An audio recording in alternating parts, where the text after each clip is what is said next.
రామ్ టాక్కి తిరిగి స్వాగతం. పవన్ కళ్యాణ్ మరొక్కసారి వార్తల్లో నిలిచాడు. అఫ్కోర్స్ ఆయన రెండు విధాలుగా వార్తల్లో ఉంటున్నాడు ఇప్పుడు.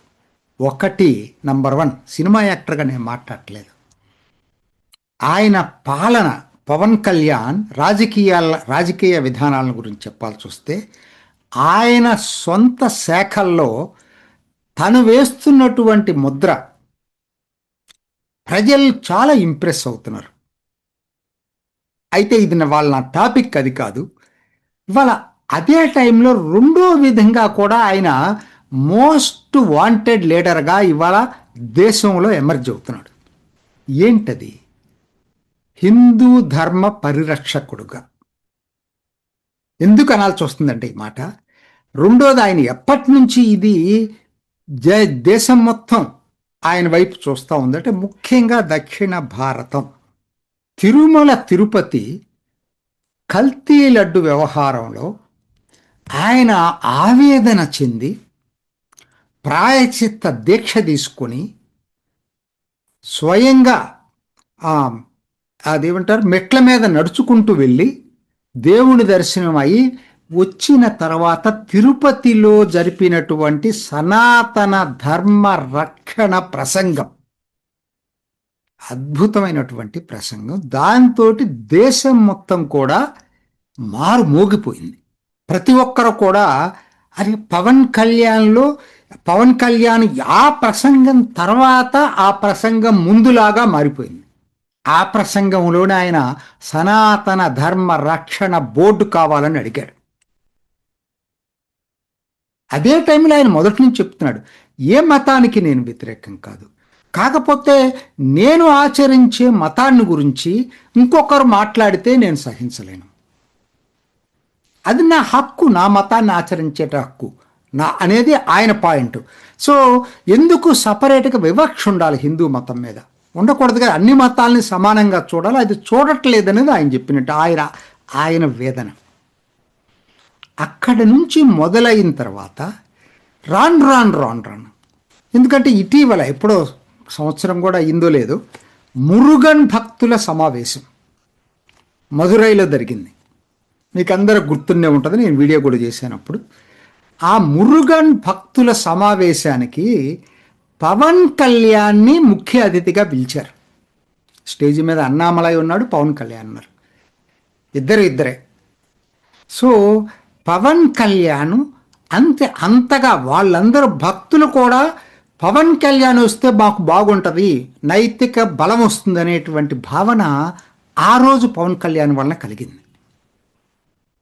దానికి ముందే ఆయన స్కంద షష్ఠి యాత్ర చేశాడు. అంటే ఏదైతే 6 పవిత్ర దేవాలయాలు సుబ్రహ్మణ్యేశ్వర స్వామికి ఉన్నాయో అవన్నిటినీ కూడా ఆయన విజిట్ చేశాడు అంతకుముందు. మురుగన్ దేవాలయాలు 6 ప్రధానమైనటువంటి దేవాలయాలు అన్నీ కూడా. సో ఆ విధంగా మరలా తమిళనాడు వాళ్ళు పవన్ కళ్యాణ్ను కోరుకున్నారు.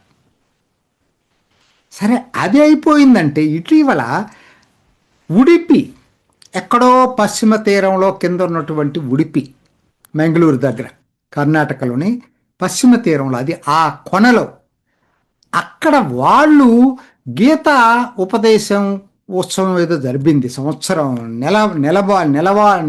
నెల మేర జరిపారు. మోడీ కూడా అటెండ్ అయ్యాడు అక్కడికి ముగింపు సమావేశానికి పవన్ కళ్యాణ్ని పిలిచారు. అక్కడ అద్భుత ప్రసంగం చేశాడు. వాళ్ళందరికీ పవన్ కళ్యాణ్ కావాలని కోరుకున్నారు. కోరుకోవటమే కాదు, అసలు ఎవరు ఊహించిన విధంగా అభినవ కృష్ణదేవరాయ అని బిరుదు కూడా ఇచ్చారు ఆయనకి. అభినవ కృష్ణదేవరాయ. అది అయిపోయిన తర్వాత ఇప్పుడు జరిగింది, నిన్న జరిగినటువంటిది తిరుపరంకుండ్రం, మదురై పక్కన ఉన్నటువంటి సుబ్రహ్మణ్యేశ్వర స్వామి దేవాలయం. పెద్ద వివాదం చెలరేగుతుంది, అందరికి తెలిసిందే అది.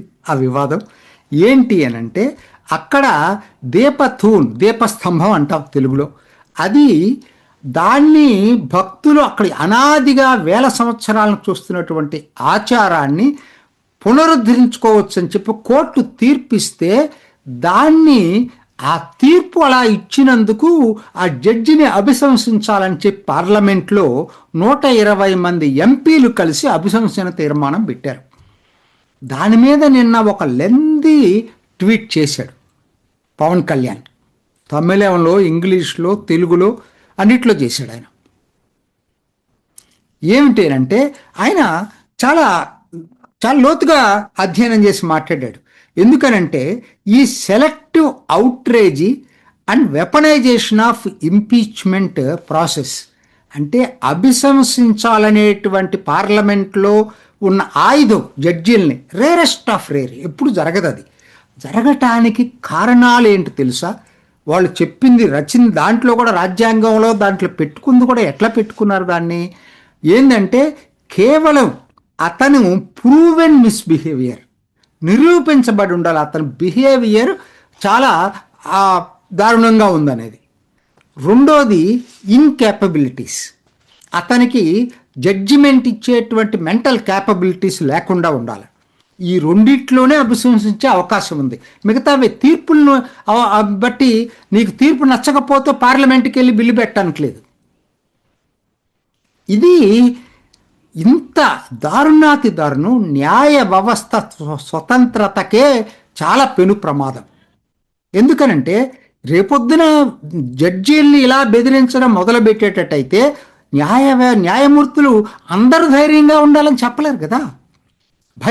భయానక వాతావరణాన్ని సృష్టించాలనేటువంటి ఓ కుటిల యత్నం డిఎంకే చేసింది. దురదృష్టవశాత్తు ఆ యత్నానికి మిగతా పార్టీలు కూడా, ప్రతిపక్ష పార్టీలు ఆ ట్రాప్లో పడిపోయినాయి. డిఎంకే ట్రాప్లో. డిఎంకే ఏం చెప్పి వాళ్ళ సంతకాలు తీసుకుందో నాకైతే తెలియదు, కానీ ఇది అసలు అన్ప్రెసిడెంటెడ్, ఎప్పుడు జరగకూడదు ఇది. ఎందుకంటే తీర్పు వ్యతిరేకంగా వచ్చినంత మాత్రాన జడ్జి మీద నువ్వు అభిశంసన తీర్మానం పెడతావా? అభిశంసన తీర్మానం ఆమోదించే అవకాశాలే లేవు, అది వేరే విషయం. పెట్టడం అనేది కూడా అసలు దారుణం. ఎందుకు నేను ఈ మాట అంటున్నానంటే, నువ్వు కోర్టుకి వెళ్ళావు, సింగిల్ జడ్జి దగ్గరికి వెళ్ళావు, తీర్పు మీద మీకు అప్పీల్ చేసే రైట్ ఉంది, అప్పీల్ చేశారు. విశేషం ఏంటంటే అప్పీల్ చేసింది ఎవరు చేస్తున్నారు? ఏదైతే దేవాదాయ శాఖ ఉందో తమిళనాడులో, హిందూ ధర్మాన్ని పరిరక్షించాల్సినటువంటి దేవాదాయ శాఖ, అరే దీపోత్సవం చేయమని కోర్టు తీర్పిస్తే వద్దు మేము చేయమని చెప్పి అప్పీల్కి వెళ్ళారు. అయినా మరి ఈ జడ్జి తప్పు చేసి ఉంటే మిగతా 2 జడ్జీలు డివిజన్ బెంచ్ వాళ్ళు దాని మీద స్టే ఇవ్వాలి కదా. పిటిషన్ను కొట్టేశారు. మరి ఊరుకోలేదు ఇలా. అయినా వాళ్ళు కలెక్టరు, ఈ ఈవో మళ్ళీ సుప్రీంకోర్టుకి అప్పీల్ చేశారు. ఎందుకంటే డబ్బులు వాళ్ళవి కాదు కదా, ప్రభుత్వానికి కదా.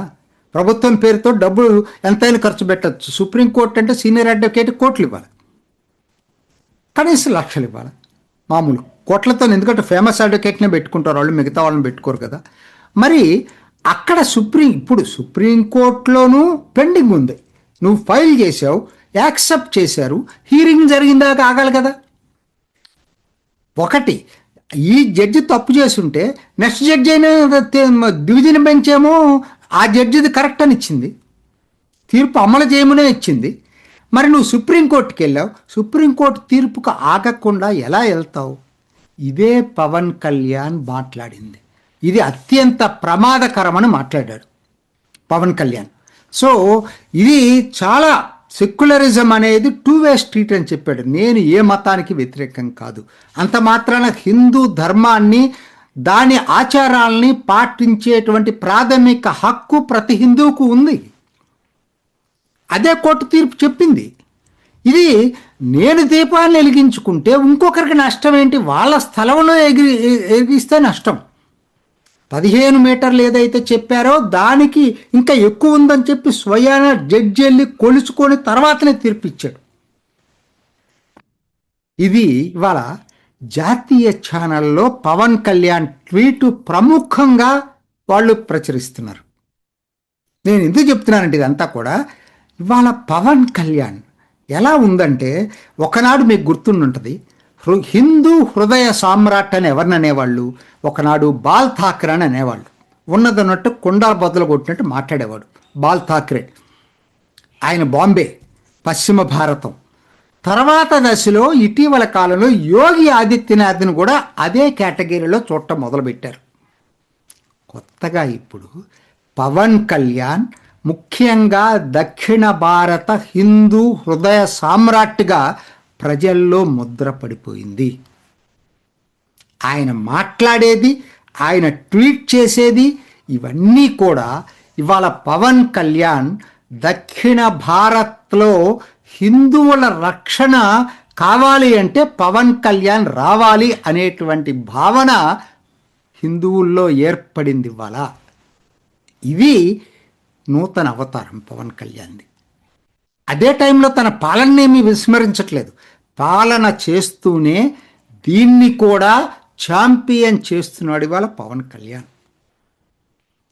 ఇది ముందు ముందు ఇంకెలా మారుతుందో వేచి చూద్దాం. ప్రస్తుతానికి ఇది ఈనాటి రామ్ టాక్. ఇంకొక ఎపిసోడ్లో మళ్ళీ కలుసుకుందాం. నమస్తే.